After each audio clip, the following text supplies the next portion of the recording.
tiens d'abord à présenter mes hommages les plus chaleureux à son Excellence, Monsieur le Président du Burkina Faso, Monsieur le Président Ibrahim Traoré. Remercier Monsieur le Premier ministre et tout son gouvernement pour l'accueil chaleureux qui nous a été réservé depuis notre arrivée. Lui transmettre les salutations de tout le peuple sénégalais, à la tête duquel son Excellence Monsieur le Président Bassirou Diomaye Diakhar Faye, qui a bien voulu autoriser cette mission sur invitation de mon homologue du Burkina Faso pour deux objectifs. D'abord, une visite pour participer à la célébration d'un grand et digne fils de l'Afrique, d'un leader qui illumine depuis quelques décennies tous les combats patriotiques, panafricanistes et souverainistes du continent, c'est-à-dire le regretté président Thomas Sankara, qui sera célébré demain à travers l'inauguration du mausolée qui lui est dédié, mais également une visite de travail avec mon homologue du Burkina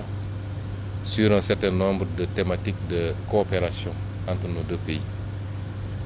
Et c'est dans ce cadre-là que nous avons eu l'honneur d'être reçus par Monsieur le Président du Burkina Faso, qui nous a accordé un long entretien pendant lequel nous avons pu passer en revue un certain nombre de problématiques. D'abord sécuritaires, et je tiens au nom du président Bassirou Diomaye Faye à transmettre à tout le peuple burkinabé la solidarité du peuple sénégalais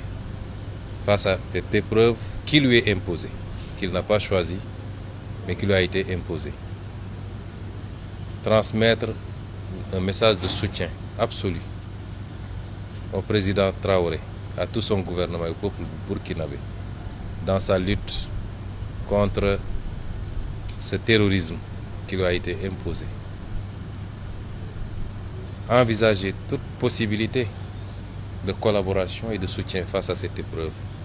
Parce qu'il est illusoire de penser que lorsque le Burkina ou le Mali ou le Niger subissent cette épreuve,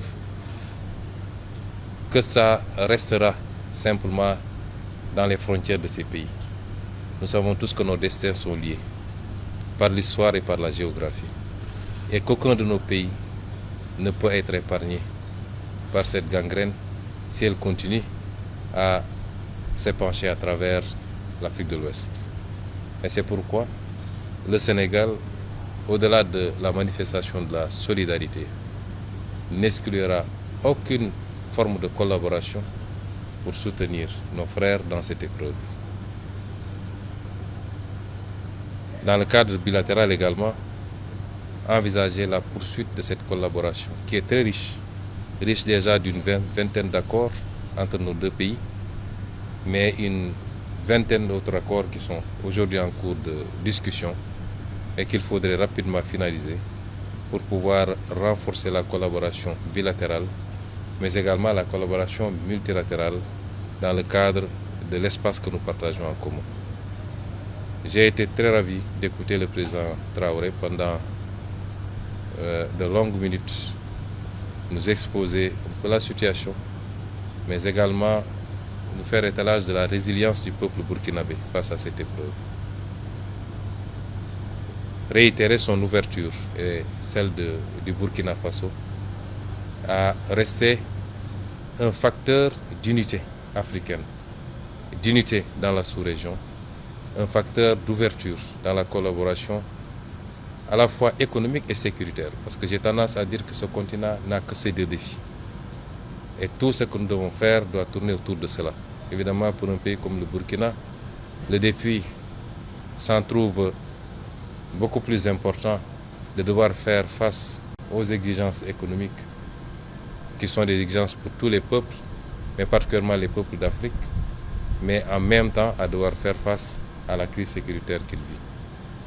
Ce qui est important, c'est l'ouverture que nous avons sentie, la disponibilité Nous ne sommes plus dans un monde fermé, a fortiori dans une sous-région. Et nous le remercions pour cette écoute, cette attention, ce témoignage de solidarité, de fraternité avec le peuple sénégalais et avec son frère, le président Bassirou Diomaye Diakhar Faye. Et nous sortons de ce palais totalement satisfaits